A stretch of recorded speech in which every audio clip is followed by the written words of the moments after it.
This video tip is all about details you need to understand at the eaves of the roof, and especially as it relates to the insulation system that we've used.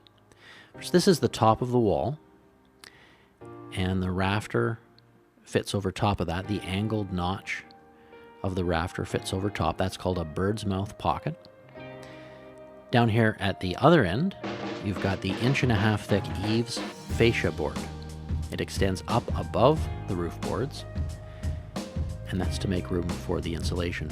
The roof boards themselves are 2x8, which is pretty thick, but there's a reason for that. And this is the insulating panel itself. It's 2 inches of extruded polystyrene foam with OSB on top, factory bonded. This whole thing allows shingles to be installed on top, right up and over the edge of the eaves fascia board, which extends down below the bottom of the rafter. The reason for that is to make sure the water sheds off after the aluminum fascia is attached. We don't want any water wicking up, wetting the bottom of that rafter, and the overhang ensures that that open area stays nice and dry and rot-free.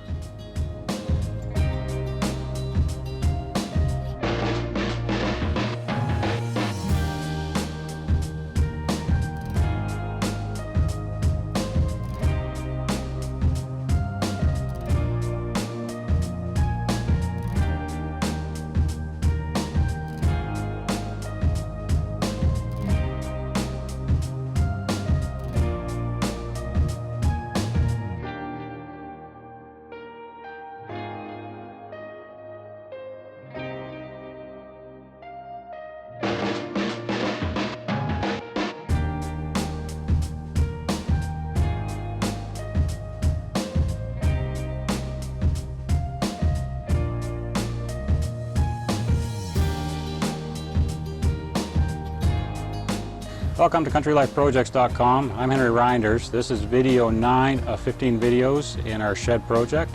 In this video, I'm going to be showing you how to build and install the ladders for our soffit overhang. It's also known as a rake. It's very easy to do, and let's get started with the layout next.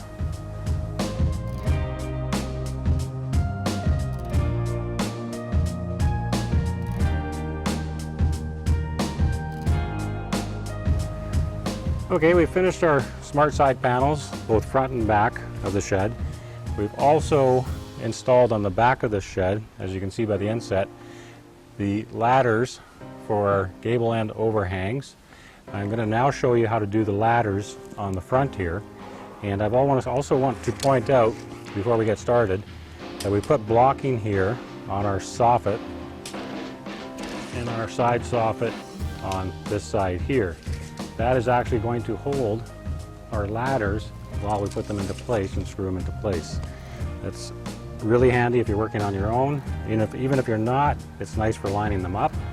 Now, the first thing to do when you're starting your ladders is you want to get a measurement to the peak of your roof. So you measure from your sub fascia 2x4 down here right to the very peak of your truss rafter. Do that for both sides. They should be the same.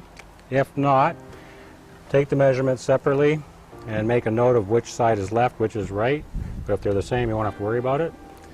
So I've already cut 2 pieces to fit in here. I'm going to show you why it's important to check these before you actually assemble your ladders. So we're going to put this one in first because I have my bracing here for the trusses. I can easily clamp that in place while I grab the other one. I'm making sure that it's butted tight to the subfascia board. Grab the other one for the other side. Make sure it's tight at the bottom there too. We put these together, and if these are in line and in line with the peak, then your sizing is okay. You can make the outside rafter for both of these for your ladders. And now that we know these are okay, I'm going to come down and I'm going to show you how to mark these out. If we're marking off our ladders, and you'll see why they call them ladders in a minute, You need one on the end here, which is the blocking we have cut here. These are 8 inches long. Combined, our overhang is 11 inches.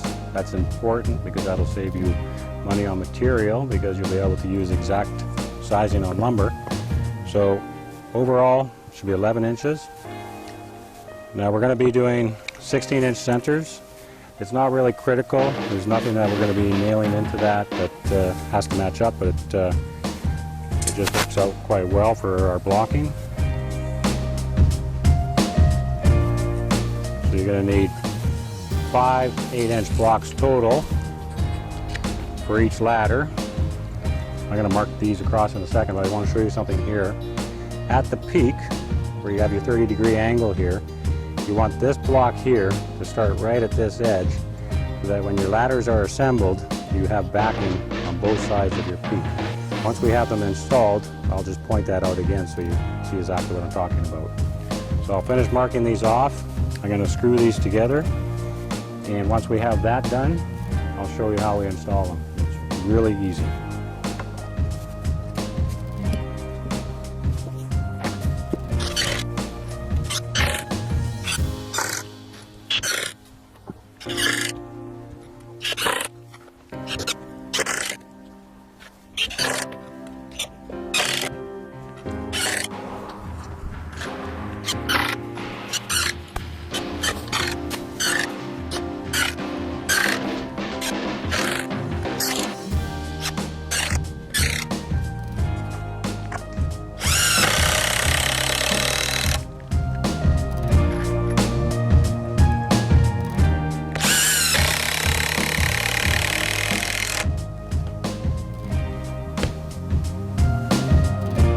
Okay, that's both of our ladders done. Obviously you can see why they call them ladders. We're going to get those installed next. It's very simple. And I'll do that right now.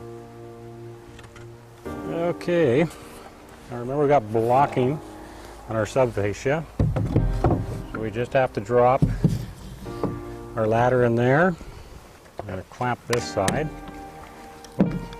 Hang on, got it backwards. There we go. That doesn't work too well.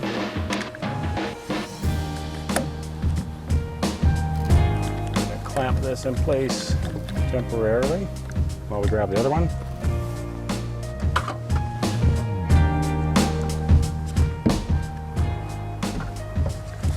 Do the same thing with that one. Once these two are together, as you can see, I don't have to worry about that one falling.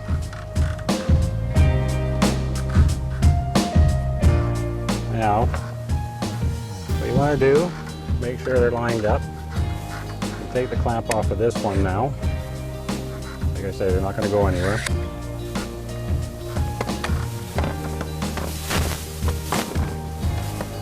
I'm going to drop that down there. Just have a look on the top. Make sure they're lined up.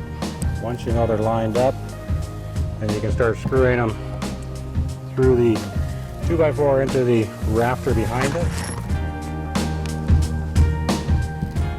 Do that from top or bottom.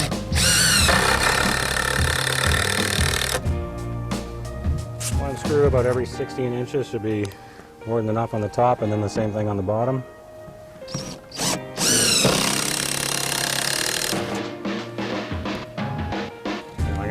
These up and screw this ladder to that ladder through the top before I finalize the screwing in of that one there,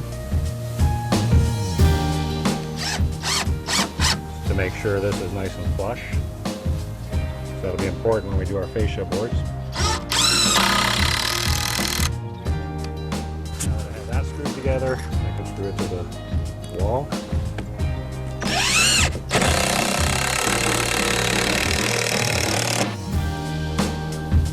Carry through, finish screwing up both these ladders. Once we're done with that, I can screw it to the subfascia on both ends. When that's done, we can just trim off the subfascia. Our ladders are done, and from there we can start putting the sheathing on our roof.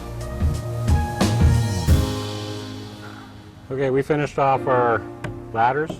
One thing I wanted to mention with this system here, you don't really want to go more than 16 inches overhang with this system. Beyond that, tendency will be in the future, this might start to sag a little bit.